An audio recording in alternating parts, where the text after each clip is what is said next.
दोस्तों, नमस्कार।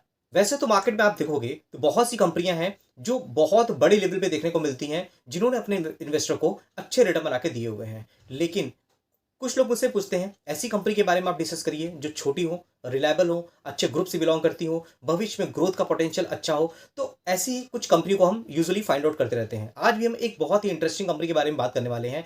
ये जो वीडियो है पूरी तरह से नॉलेज पर्पस के लिए है। हम अलग अलग थीम को लेकर के डिस्कस करते हैं, अलग अलग सेक्टर को लेकर डिस्कस करते हैं, और मेरा ये कोशिश होती है कि आप चीज़ों को समझो और अच्छी कंपनियों को फाइंड आउट करने में आपको हेल्प मिल सके। तो जिस कंपनी के बारे में हम बात करने वाले हैं, ये कंपनी छोटी है। मार्केट कैपिटलाइजेशन देखोगे तो 18,000 करोड़ की मार्केट कैपिटलाइजेशन है। लेकिन अगर ऑर्डर बुक की बात करोगे तो लगभग 31,000 से करोड़ से ज़्यादा की इसकी ऑर्डर बुक आपको देखने को मिल जाती है।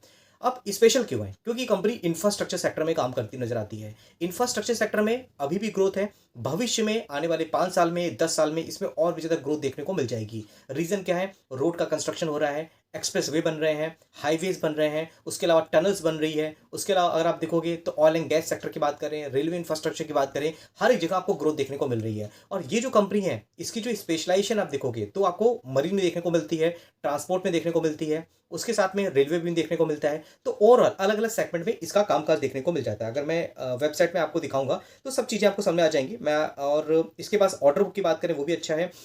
इवन अगर हम कुछ स्पेसिफिक इंडस्ट्री की बात करते हैं, मरीन इंडस्ट्रीज है, सरफेस ट्रांसपोर्ट जैसे हम रोड की बात कर रहे थे, ऑयल एंड गैस की बात कर रहे थे, हाइड्रो प्रोजेक्ट की बात करें, इसमें भी इसका कामकाज देखने को मिलता है। अर्बन इंफ्रास्ट्रक्चर की बात करें, इसमें भी इसका कामकाज देखने को मिलता है। कंपनी का नाम क्या है? कंपनी का नाम दोस्तों है एफकॉन इंफ्रास्ट्रक्चर। एफकॉन इंफ्रास्ट्रक्चर दोस्तों का मार्केट में कंपनी अभी लिस्ट हुई है। लेकिन अगर आप देखोगे ना तो बहुत ज़्यादा इसमें आपको करेक्शन देखने को नहीं मिलेगा। भविष्य में क्या कुछ हो सकता है उसको लेकर के तो हम आइडिया नहीं लगा सकते हैं, क्योंकि हम इतने बड़े ना इकोनॉमिस्ट हैं, ना ही हम बहुत बड़े एनालिस्ट हैं कि हम कंपनी के बारे में बहुत ज़्यादा बड़ी प्रोजेक्शन दे सकें। लेकिन हाँ, अगर हम बिजनेस वाइज देखें तो इसमें कहीं ना कहीं कुछ पोटेंशियल देखने को मिलता है। कंपनी जिस ग्रुप से बिलोंग करती है, शेपुरजी पलोंजी ग्रुप, एक बहुत ही रेप्यूटेड ग्रुप है और इनके पास बिजनेस की कमी भी नहीं है। जैसे आप बिजनेस में अगर आप देखोगे यहाँ पर इनकी वेबसाइट जाकर के, तो कंपनी लगभग 150 ज़्यादा ब्रिजेस बनाए हुए हैं, रोड्स बनाए हुए हैं, एलिवेटेड अंडरग्राउंड मेट्रो रेल होती है उसमें कंपनी काम कर चुकी है, 12 से ज़्यादा टनल्स होते हैं, हाइड्रो वर्क्स होते हैं। इसमें आप देखोगे वेबसाइट में सब चीज़ देखने को मिल जाती हैं। हाँ, जैसा कि आप देखोगे रिसेंट में कंपनी को एक ऑर्डर मिला था 1274 करोड़ का, जो आप देखोगे इसकी वजह से स्टॉक में और तेजी देखने को मिली। 31,747 करोड़ की इसकी ऑर्डर बुक देखने को मिल जाती है। ये सब कुछ इंटरेस्टिंग फैक्ट्स हैं जिनके बारे में डिस्कस करना इंपॉर्टेंट है। अब स्पेशल क्या कुछ है, सब कुछ हमने पॉइंट टू पॉइंट डिस्कस करने की कोशिश की है। कंपनी के बारे में बहुत ज़्यादा आप चार्ट देखने को नहीं मिलेगा कि हाँ कंपनी मार्केट में लिस्ट हुई है, भविष्य में इसका चार्ट कैसा जाता है, ग्राफ कैसा जाता है। देखिए, कोई भी कंपनी अगर बड़ी है, मार्केट में लॉन्ग टर्म के लिए टिकेगी, आपको अच्छे रिटर्न बना के देगी, तो टाइम टाइम पे उसमें आपको करेक्शन भी देखने को मिलेगा, तेजी भी देखने को मिलेगी। अब आपके ऊपर डिपेंड करता है कि उस करेक्शन में आप उसको किस तरह से अपॉर्चुनिटी के रूप में देखते हो, या फिर आपको लगता है कि हाँ कंपनी की परफॉर्मेंस अच्छी नहीं होगी। ये सब आपका डिसीजन होता है, आपकी कॉल होती है। आप कंपनी को लेकर के क्या कुछ सोचते हो, ये सब जानना इंपॉर्टेंट होता है। अब देखिए, अगर हम बात करते हैं स्टॉक पी की, तो स्टॉक पी 39.9 देखने को मिलता है आपको। उसके अलावा इंडस्ट्री पी बात करें 23.2 है, तो वैल्यूएशन थोड़ा ज़्यादा है। कंपनी के रिजल्ट अगर अच्छे आते हैं, आपको पता है कंपनी का ईपीएस अगर अच्छा आता है तो कहीं ना कहीं वैल्यूएशन हमें कूल डाउन होती हुई दिख जाती है। Return on equity, return capital employ की बात करें तो लगभग आपको 23.1 और यहाँ पर 14.5 देखने को मिलते हैं। इवन अगर आप देखिए कंपनी के ईयर ऑन ईयर सेल्स की बात करते हैं, ये थोड़ा इंटरेस्टिंग चीज़ है। जैसे आप देखोगे 9,900 करोड़ की सेल्स 2020 में थी कंपनी थी। फिर हर एक साल में कंपनी की जो सेल्स आपको बढ़ती गई, 9,000 करोड़ से सेल्स 11,000 में चली गई, फिर 12,000 में गई, फिर 13,000 करोड़ में हो गई है। और उसके साथ में नेट प्रॉफिट की बात करें, जो प्रॉफिट पहले 170 करोड़ के थे, जो कि बढ़ के 450 तक जाते हुए नजर आ रहे हैं।